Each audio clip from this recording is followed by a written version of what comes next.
नमस्कार, मैं अरुण के शर्मा, एनालिस्ट वन थॉट। जैसा कि पिछले 6-7 तारीख के दरमियान आधी रात को जो भारत ने पाकिस्तान पर जवाबी कार्रवाई की पहलगाम के इंस्टांस के बाद, उसके बाद दोनों ही देशों की तरफ से छुट-पुट बयान आते रहे और अब ये जानकारी उपलब्ध हो रही है कि पाकिस्तान के किराना हिल्स में न्यूक्लियर लीकेज हुआ है।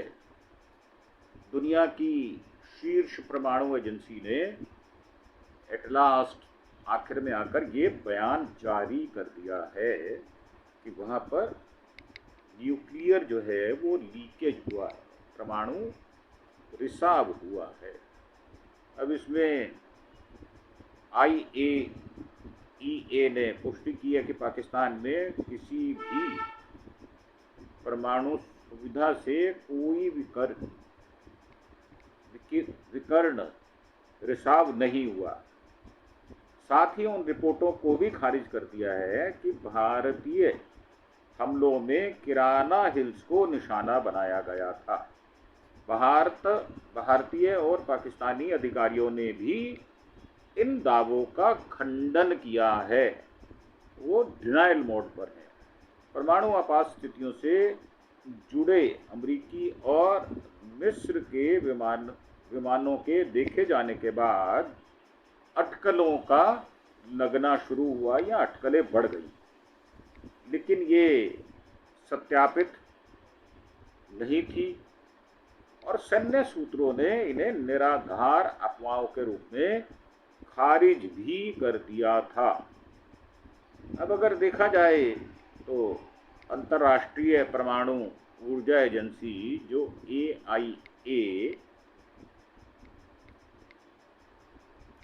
IAEA ने ये कहा है पाकिस्तान में किसी भी परमाणु संयंत्र से कोई विकर्ण मतलब रिसाव नहीं हुआ या उत्सर्जन नहीं हुआ। एजेंसी ने उन व्यापक रिपोर्टों को खारिज कर दिया जिसमें दावा किया गया था ऑपरेशन सिंदूर के दौरान भारतीय मिसाइलों ने पाकिस्तान के सरगोदा में किराना हिल्स पर हमला किया, जिससे रेडियोधर्मी घटना हुई।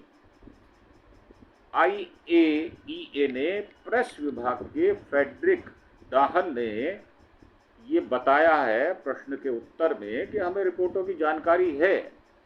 IAEA को उपलब्ध जानकारी के आधार पर पाकिस्तान में किसी भी परमाणु सुविधा से कोई विकर्ण रिसाव या उत्सर्जन नहीं हुआ था। ये बात स्पष्ट की गई है। ये स्पष्टीकरण सोशल मीडिया पर अटकलों और विदेशी मीडिया के सिद्धांतों के बाद आया है, जिसमें कहा गया था कि हवाई हमलों के दौरान पाकिस्तान में परमाणु भंडार को निशाना बनाया गया था और ये जो बात कही गई है इस घटनाक्रम में भारतीय वायुसेना के वायु संचालन महानिदेशक एयर मार्शल AK भारती द्वारा इस बात से इनकार करने के 2 दिन बाद हुआ है। भारत ने किराना हिल्स या पाकिस्तान में किसी परमाणु प्रतिष्ठान को निशाना बनाया है। मीडिया द्वारा जब पूछा गया तो भारती साहब ने ये कहा कि हमें यह बताने के लिए धन्यवाद है कि किराना हिल्स में परमाणु प्रतिष्ठान है, क्योंकि भारत नहीं जानता, ना ही IAEA को कोई जानकारी पाकिस्तान द्वारा उपलब्ध कराई गई थी।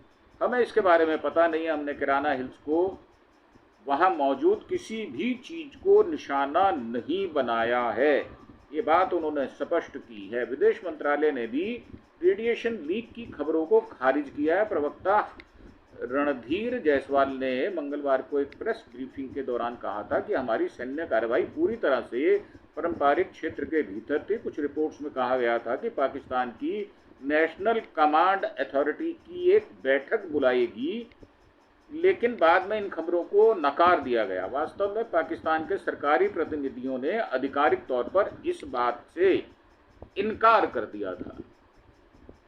IAEA ने एक बयान जारी कर इन अटकलों का खंडन किया है। भारत पाकिस्तान के बीच युद्ध विराम के पीछे रेडिएशन लीक की वजह से ऐसा हुआ है। वैश्विक मीडिया चैनलों पर कुछ अंतर्राष्ट्रीय विश्लेषकों ने इन दावों का समर्थन किया था, जिससे यह पता चलता है कि रिपोर्ट विश्वसनीय है, मतलब ऑथेंटिक है। फ्लाइट ट्रैकिंग प्लेटफॉर्म द्वारा पाकिस्तान के पास उड़ान भरते समय अमेरिकी ऊर्जा विभाग के एक विमान का पता लगाए जाने के बाद इन अफवाहों को बल मिला, जिससे आमतौर पर फुकुशिमा जैसी परमाणु घटनाओं में इस्तेमाल किया जाता है वैसी वहां वस्तु मिली। एक और दावा यह भी फैला कि मिस्र का एक सैन्य विमान बोरान लेकर पाकिस्तान में उतरा, जो रेडियोधर्मी उत्सर्जन को रोकने के लिए इस्तेमाल किया जाने वाला रसायन है। ये दोनों दावे असत्यापित हैं, मतलब उनको सत्यापित कंफर्मेशन नहीं की गई और पूर्व सैन्य अधिकारियों ने इन्हें निराधार बताकर खारिज कर दिया था। किराना हिल्स पाकिस्तान की रणनीतिक तिजोरी किराना हिल्स को पाकिस्तान के सबसे मजबूत सैन्य क्षेत्रों में से एक माना जाता है, जहां व्यापक रूप से 10 से अधिक भूमिगत परमाणु सुरंगें होने का अनुमान है। ये खुशाब परमाणु परिसर से लगभग 75 किलोमीटर दूर है, जहां 4 भारी जल रिएक्टर हैं, जिनका उपयोग हथियार ग्रेड प्लेटिनम बनाने के लिए किया जाता है। विश्लेषकों द्वारा इस स्थल को लंबे समय से पाकिस्तान की दूसरी हमलावर शक्ति के लिए या क्षमता के लिए केंद्रीय माना जाता है। आसपास के एयरबेस के साथ इसका स्थान इसे किसी भी सीमा पार रसायन या सैन्य गणना में एक उच्च दाब वाला लक्ष्य बनाता है। और ये भी कहा जा रहा है कि इस प्रकार की जो सूचनाएं हैं वो कई जगह से आ रही हैं। उसमें जो इसकी nuclear leakage whispers around Pakistan, Kirana hills grow louder, ये जो कहा जा रहा है ये कितना उचित कितना अनुचित है, इसके विषय में अभी कोई खास ऐसी सूचना उपलब्ध नहीं है कि उसको वाकई में किया भी गया है या नहीं किया गया।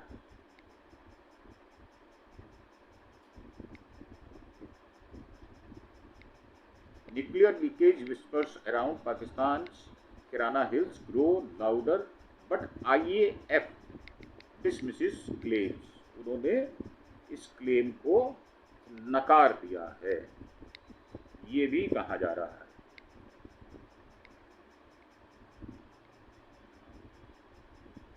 अब विदेश मंत्रालय ने भी रेडिएशन लीक की खबरों को खारिज किया है। प्रवक्ता रणधीर जायसवाल ने मंगलवार को एक प्रेस ब्रीफिंग के दौरान कहा, ये हमने आपको पहले बता दिया है। और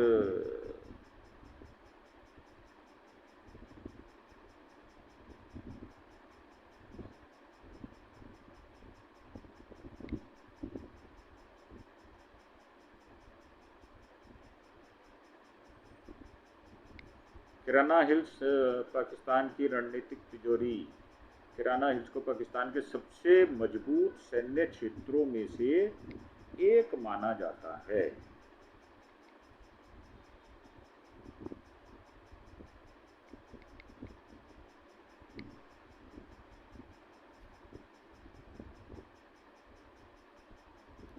एयर मार्शल ए.के. भारती साहब ने स्पष्ट किया है कि परमाणु प्रतिष्ठानों की रिपोर्ट के बावजूद भारत ने पाकिस्तान की किराना हिल्स को निशाना नहीं बनाया। उन्होंने इस बात पर जोर दिया कि भारत का संघर्ष आतंकवादियों और उनके बुनियादी ढांचे के साथ उन्होंने समूहों के लिए पाकिस्तान द्वारा इस्तेमाल की जाने वाली चीनी मूल की मिसाइलों के मलबे को प्रदर्शित करने सहित पाकिस्तानी हमलों के खिलाफ भारत की सफल रक्षा पर प्रकाश डाला।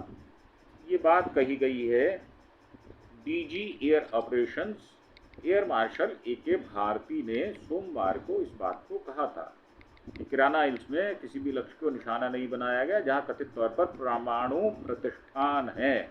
प्रेस कॉन्फ्रेंस में पूछे गए सवाल पर व्यंग्यात्मक टिप्पणी करते हुए भारती ने कहा, हमें यह बताने के लिए धन्यवाद कि किराना हिल्स में कुछ परमाणु प्रतिष्ठान हैं, हमें इसके बारे में पता नहीं था, हमने किराना हिल्स पर हमला नहीं किया, मैंने कल अपनी ब्रीफिंग में इस बारे में जानकारी नहीं दी थी। भारत की लड़ाई जो है, वो एक भारती साहब ने कहा, भारत की लड़ाई आतंकवादियों से थी, लेकिन पाकिस्तानी सेना ने आतंकवादियों को समर्थन करना चुना और संघर्ष को बढ़ावा दिया। कैसे भारत ने 72 घंटों में पाकिस्तान की वायुसेना, अर्थव्यवस्था और कूटनीति को तहस नहस कर दिया, इसके विषय में भी उन्होंने बातचीत की। उन्होंने दोहराया कि हमारी लड़ाई आतंकवादियों और उनके सहायक ढांचे से है, ना कि पाकिस्तानी सेना से। हालांकि यह अफसोस की बात है कि पाकिस्तानी सेना ने हस्तक्षेप करके आतंकवादियों का पक्ष लिया, जिसके कारण हमें उसी तरह का जवाब देना पड़ा, एयर मार्शल ने कहा। साथ ही उन्होंने यह भी कहा कि उन्हें हुए सभी नुकसान के लिए वे खुद ही जिम्मेदार हैं। डीजीएओ ने बताया आगे, कैसे भारतीय सेना ने पाकिस्तान के आक्रमण को विफल किया और देश के नागरिकों और सैन्य ढांचों दोनों को होने वाले नुकसान को कम किया। भारती ने कहा कि पाकिस्तान ने भारत पर हमला करने के लिए चीनी मूल की मिसाइलों का इस्तेमाल किया, जो उनके लक्ष्य से चूक गई। भारतीय सेना ने संभावित PL-15 air to air missile का मलबा दिखाया, जो चीनी मूल की है और जिसका इस्तेमाल पाकिस्तान ने भारत पर हमले के दौरान किया था। इस बीच एयर मार्शल भारती साहब ने ऑपरेशन सिंदूर के दौरान निशाना बनाए गए लक्ष्यों की समग्र तस्वीर भी पेश की। महानिदेशक वायु संचालन एयर मार्शल AK भारती साहब ने कहा कि पाकिस्तान द्वारा इस्तेमाल किए हुए ड्रोन और मानव रहित लड़ाकू हवाई वाहनों की कई कोशिशों को स्वदेशी रूप से विकसित सॉफ्ट और हार्ड किल काउंटर UAS प्रणालियों और अच्छी तरह से प्रशिक्षित भारतीय वायु रक्षा कर्मियों द्वारा विफल कर दिया गया था। ये बात उन्होंने काफ़ी जोर देकर कही है। तो मेरा मानना ये है कि अगर कहीं रिसाव हुआ होता तो उसके प्रमाण साक्ष्य पेश किए गए होते। और ये एक ट्रीटी भी होती है कि जो परमाणु सक्षम देश हैं, उनके परमाणु ठिकाने कहाँ कहाँ हैं, वो अपनी इंफॉर्मेशंस एक्सचेंज भी करते हैं। पाकिस्तान ने ऐसी कोई किराना हिल्स के विषय में कोई जानकारी एक्सचेंज नहीं की थी, तो लिहाजा हम ये मानकर चलते हैं कि कोई भी परमाणु रिसाव नहीं हुआ होगा। अगर हुआ हो तो उसके जो नुकसान की तस्वीरें हैं या जो उसका इफेक्ट है, वो आम लोगों पर, सिविक बॉडी पर कैसे पड़ा, नहीं पड़ा, इसका प्रमाण प्रस्तुत करना होगा। तो मेरा मानना ये है कि अटकलों पर हम ना जाकर जो साक्ष्य होते हैं, जो प्रमाण होते हैं, जो प्रूफ होते हैं, उनके बेसिस पर बात करें तो उचित रहेगा। हमने आपको ये प्रस्तुति इसलिए दी कि बाजार में परमाणु रिसाव, न्यूक्लियर लीकेज के विषय में काफ़ी चर्चाएं गर्म हैं और उसका स्पष्टीकरण देना ये बनता था। इसी के साथ हम आपसे आज्ञा लेंगे और एक बार फिर आपसे प्रार्थना करेंगे कि आप हमारे चैनल अरुण के शर्मा एनालिस्ट वन थॉट को सब्सक्राइब अवश्य करें, साथ ही बेल आइकॉन का बटन भी दबाएं। अब हम आपसे आज्ञा लेते हैं। आपका धन्यवाद। Thank you. जय हिंद, जय भारत।